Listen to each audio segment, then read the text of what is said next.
Salam dəyərli izləyicilər, 5 iyun 2025-ci il Daxili İşlər Nazirliyi və Baş Prokurorluq Lerikdəki qətllə bağlı birgə məlumat yayıblar. Məlumatda deyilir, Lerik rayon polis şöbəsi və prokurorluq əməkdaşlarının birgə fəaliyyəti nəticəsində mayın 31-də itkin düşmüş 1990-cı il təvəllüdlü şəhər sakini Şahin Şərifovun qəsdən öldürüldüyü müəyyən edilib. Birgə həyata keçirilmiş əməliyyat, axtarış və istintaq tədbirləri nəticəsində 1991-ci il təvəllüdlü Elşən Ağayevin mayın 31-də Lənkəran-Lerik avtomobil yolunun 51-ci kilometrliyində özünə məxsus avtomobildə şəxsi münasibətlər zəminində aralarında yaranmış mübahisə zamanı Makarov tipli tapança ilə atəş açaraq Şahin Şərifovu qəsdən öldürdükdən sonra avtomobilini Lerik Göydərə avtomobil yolunun Nisli kəndindən keçən hissəsinə sürərək meyiti yoldan aşağı istiqamətdə dağın ətəyinə yuvarlamasına əsaslı şübhələr müəyyən edilib. Elşən Ağayevin yaşadığı evə baxış keçirilən zaman evin həyətində yerləşən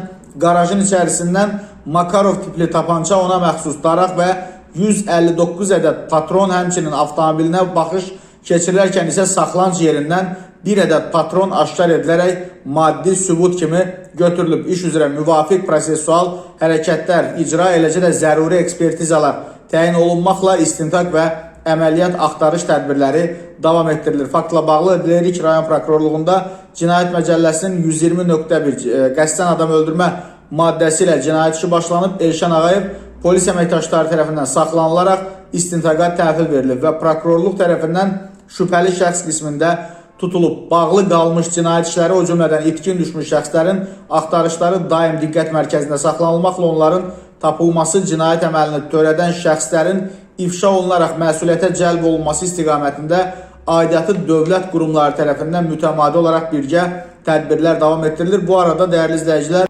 Qafqazinfonun əldə etdiyi məlumata görə qətldə şübhəli bilinən 34 yaşlı Elşən Ağabalıoğlu Ağayev əvvəllər Lerikin Gənclər və İdman İdarəsində çalışıb, zabit kimi Vətən müharibəsində və daha sonra keçirilmiş antiterror tədbirlərində iştirak edib.